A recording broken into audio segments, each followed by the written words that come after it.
Hi everyone, ovesen.net. Hope you are all well. I have another machine to take a look at. This is a Commodore 64C.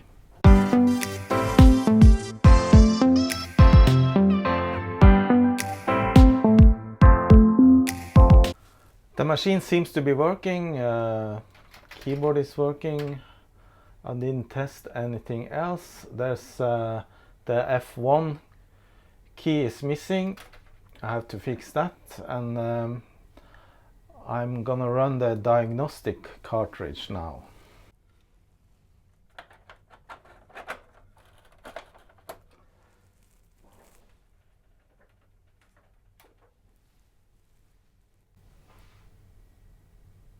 The diagnostic cartridge is running, and I already did it once and it came out okay. However, there seemed to be no sound from this computer. As usual, some tests are bad because of the missing test harness. But now it should run the sound test, and as you can hear, there's no sound. I double checked with another Commodore 64 with the same cable and TV, and the sound test produced sound there, so this is a problem with this machine. So it's impossible to say if this is because of the SID chip or something else. Maybe it's the audio out.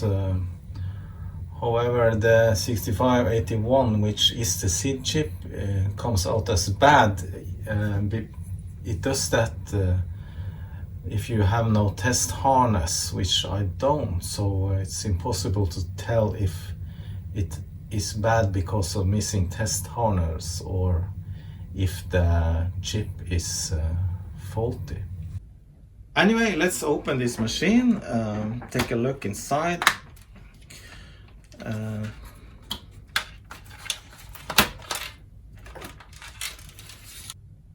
This is assembly 250-407 revision B, and this one was produced in 1987. First thing I'm gonna do is to remove everything from the case and do the usual stuff with cleaning and fixing up the case.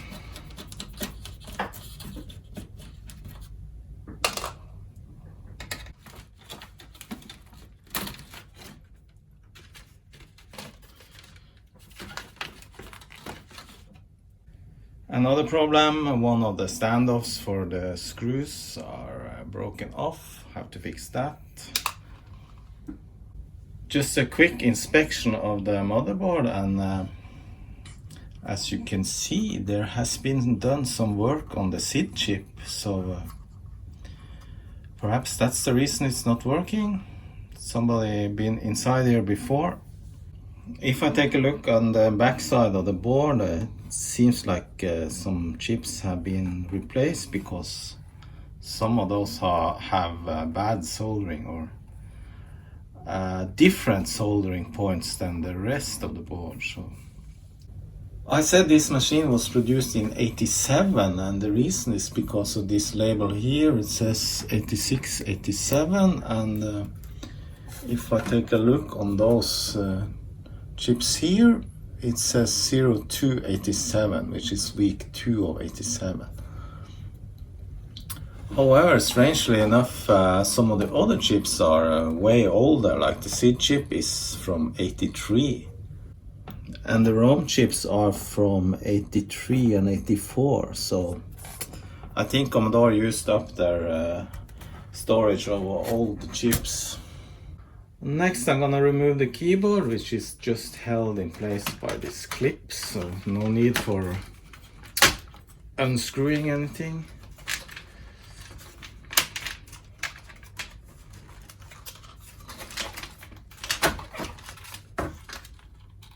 The keyboard is, as usual, very dirty, full of old shit and dust. The missing key is just not a missing keycap, it is actually broken off, but I do believe I have spare key plunger for this type of keyboard. Anyway, I'm gonna remove the keycaps and clean everything and the case as well. However, I'm not gonna show you all the details about that. I've shown that in many other videos. So let me do the cleaning and then I'll be back. So the machine cleaned up nicely and the keyboard. I didn't want to do some retrobiting this time because the machine isn't that yellowed, so I'll leave it as it is. However, this key here is missing. It's broken off. I have a spare keyboard for the Commodore 64C. However, this is with the dark keycaps, so yeah, I'm gonna use this one for now, and I'll try to get a new white keycap for the F1 key. So let me just remove the backside of the spare keyboard so I can get the keyboard plunger. It's over 20 small screws, and if you want to remove it completely, you have to desolder this key here, which is the caps, no, the shift lock, which is already done on this one. So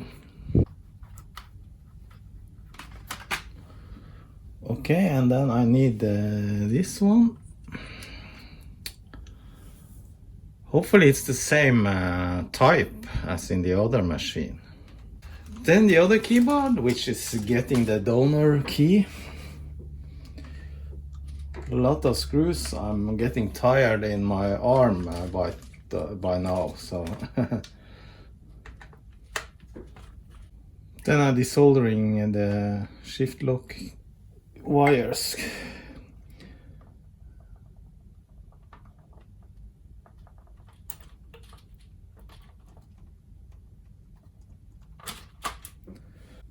I could probably have squeezed in the plunger from the side, but I want to take a look underneath and see if there's any dirt or dust I have to remove.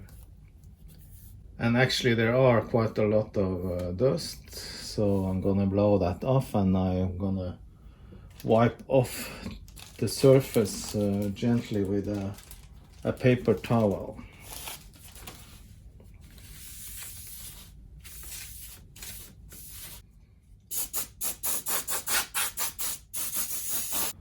Then I'll remove the broken keyboard plunger and replace it with a new one.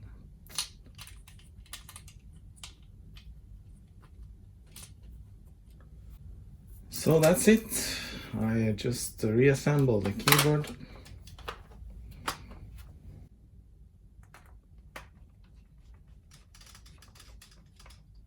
Then I reattached the wires for the shift lock. Be very quick when you solder on these keys, because you can easily melt the plastic and you can easily damage that key.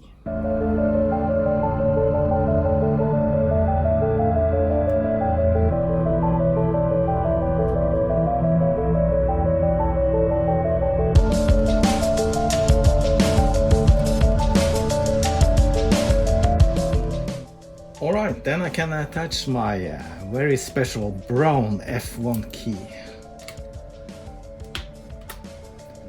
And compared to the original gray, if anyone has a gray F1 key for the Commodore 64C, then I'm happy to buy it. Oh, it's a satisfying task to put the keycaps back on the keyboard. Okay, that was the keyboard. Now I'm gonna take a look at the bottom case, and here should be rubber feet. Instead there are just holes, so I guess the rubber feet have been pressed through the machine before. So I'm gonna fix this by filling the hole with some epoxy glue. But in order to do that, I have to make something, a mold or something behind to keep the epoxy in, and I'm gonna use this tack kit, which is the same as blue tack. This sticky rubber thing. So I just press it flat against this flat surface here, and then I'm gonna remove it and put it over the hole.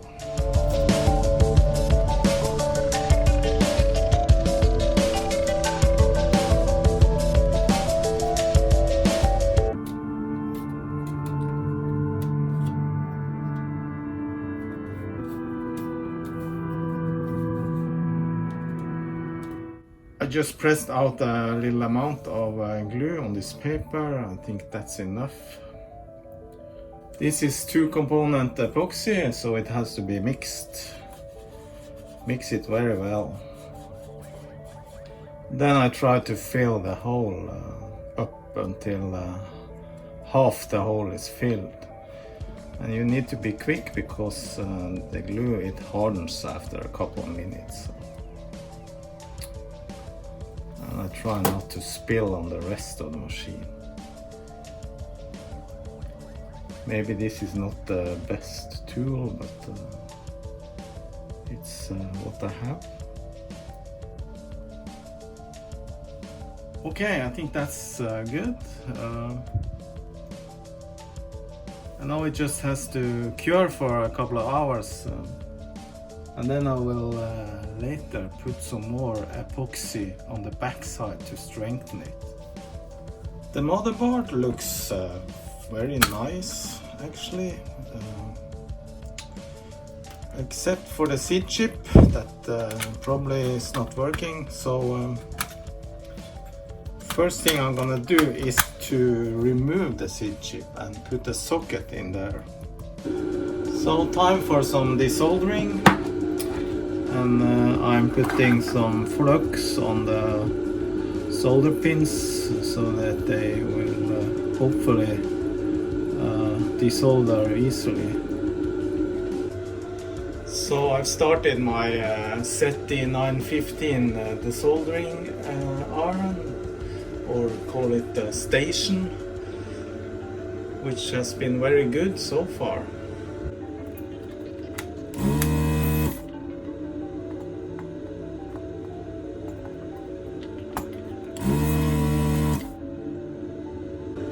Chip is desoldered. Let me see if I can get it loose. Yeah, I think it comes out easily. Yeah. No broken legs and no lifted solder pads. So this is the SID chip, and as you can see, there has been done some work there.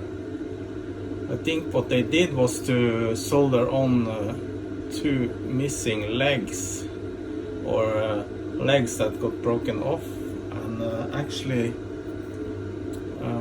let me see if I can touch. You see, this one is all loose, and the loose leg, it just fell off. So I tried to scrape off some residue of the soldering. So I might try to fix this chip. However, I do have a spare SID, so I think I'm gonna use that, and then maybe I'll try to fix this later. So I'm cleaning up the area where the chip was, and then I'm gonna solder on a socket.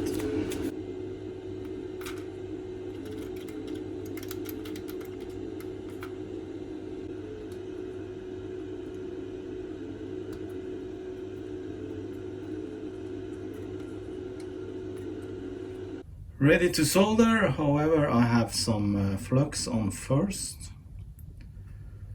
That makes it flow much more easily. Always use a good amount of flux. And remember to clean it up after you finish soldering. Alright, I start by soldering the corner pins first.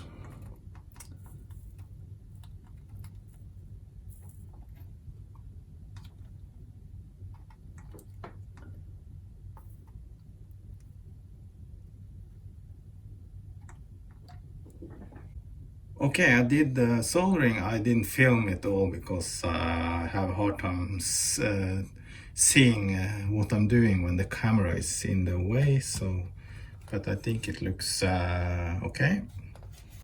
Now I'm gonna clean the whole motherboard with some alcohol, which is isopropanol, and which we here in Norway call blåsprit, blue spirit.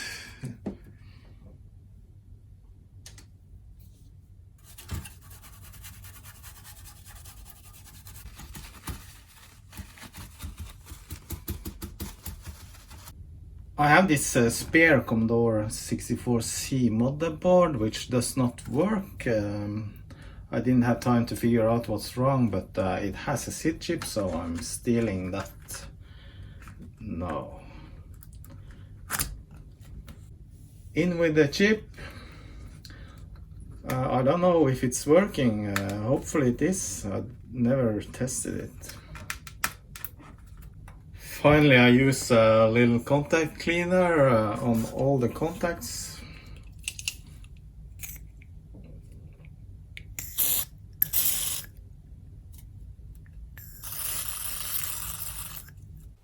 Alright, time to test if we get any sound of this motherboard now with a new SID chip. Running diagnostics.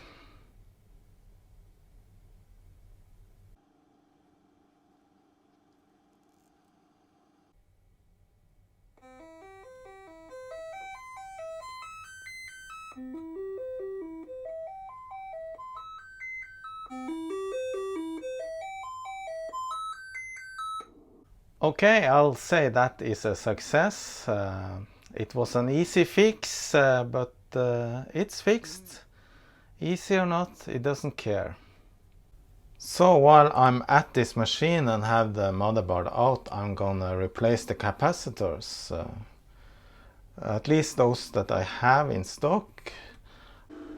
I found all the capacitors I need. These four large ones, 1000 microfarad, 2200, 470 and 100 microfarad. And the small capacitors here, it's like 12 of them. It's the 10 microfarad, all 12. So on with the desoldering.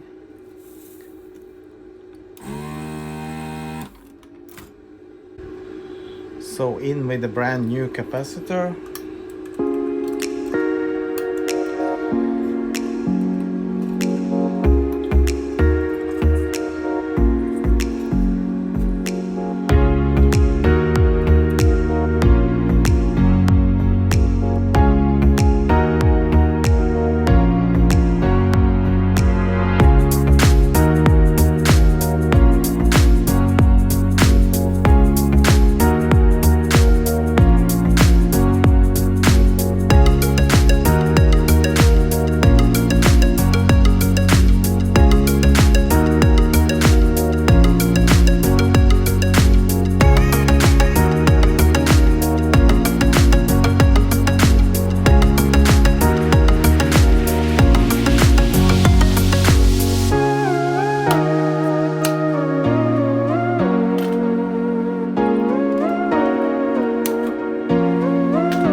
Okay, that's it. The first capacitor looks okay. I'm gonna do the rest without filming. So yeah, see you in a minute. Alright, I have replaced all the electrolytic capacitors except for the ones in the RF modulator, which I never use anyway. Now I'm gonna just have some thermal compound onto the VIC-2 chip. I removed the old one which were there from before. So that's it for this motherboard. I guess there's just one thing to do, and that's to assemble the machine and test if it still works. So let me test the motherboard before I assemble it into the machine, in case I did something wrong. Alright, seems to work fine. Excellent. The epoxy in the holes has hardened, so I'm ready to take off this rubbery thing.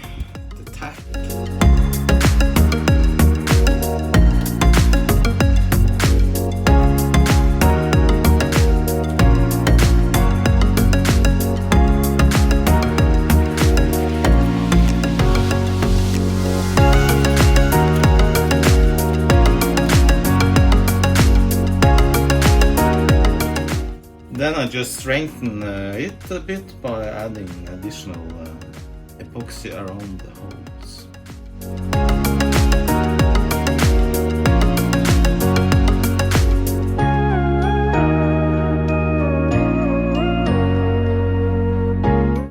That's it. The machine is complete. I'm gonna assemble it now. Finally, it's time to get some new rubber feet on this machine, and I bought this on Polyplay. That should fit.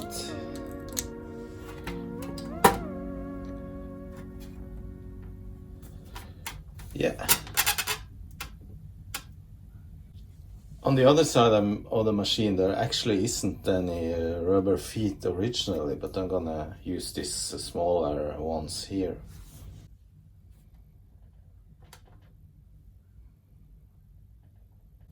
So that's much better.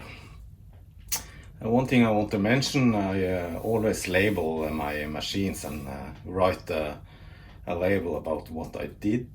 This one says it's been cleaned and recapped and a new SID in January 20. Okay, finally it's time to assemble the machine. I know some people used to throw away these RF shields, but I like to keep them, just to keep the machine as original as possible.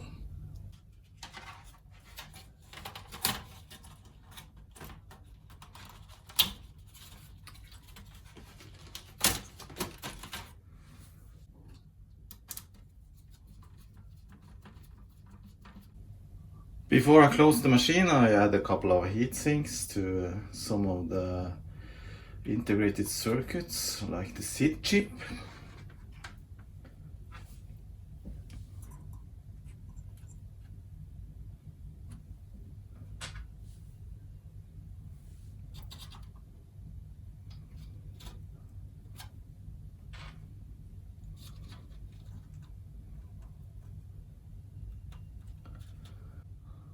Finally, I close the machine by just pressing it down.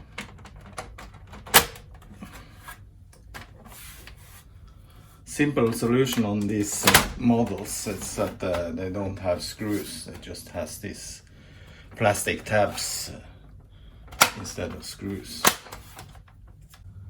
While I was testing the machine a bit off camera, I noticed that the power plug has a bad connection, and I wiggled a bit and now it won't even turn on, so I think this power connection has to be replaced or checked, so I'll do that now.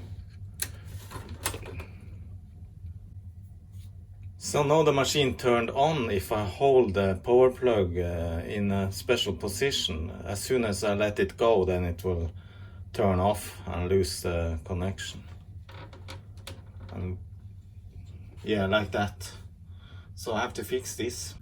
I took the board out of the machine again, and I'm going to take a look at the contact. I'll try to reflow the solder points here and see if that maybe fixes it. If that's not gonna fix it, then I think I'll have to replace the contact. because it might be a bad contact inside.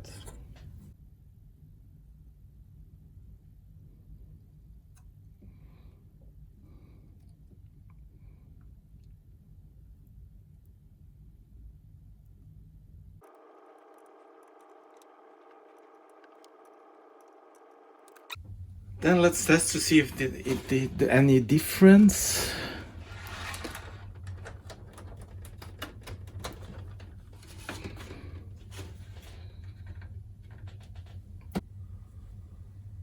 Yeah, it turns on. First try, and let me wiggle the contact a bit.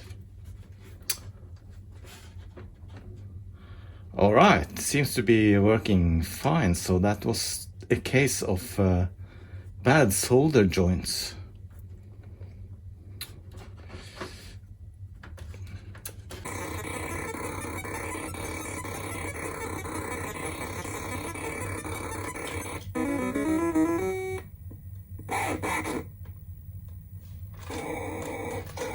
This is actually a very fun game. I used to play a lot back in the day.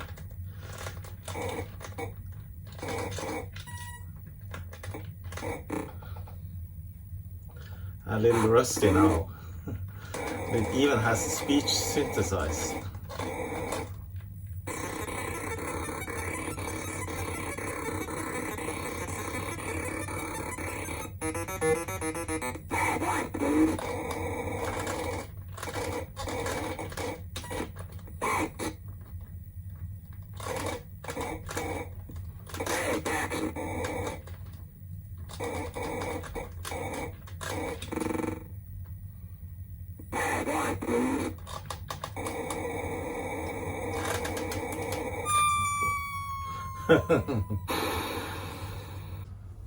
Alright, that's it for this video. The Commodore 64C is functioning very well.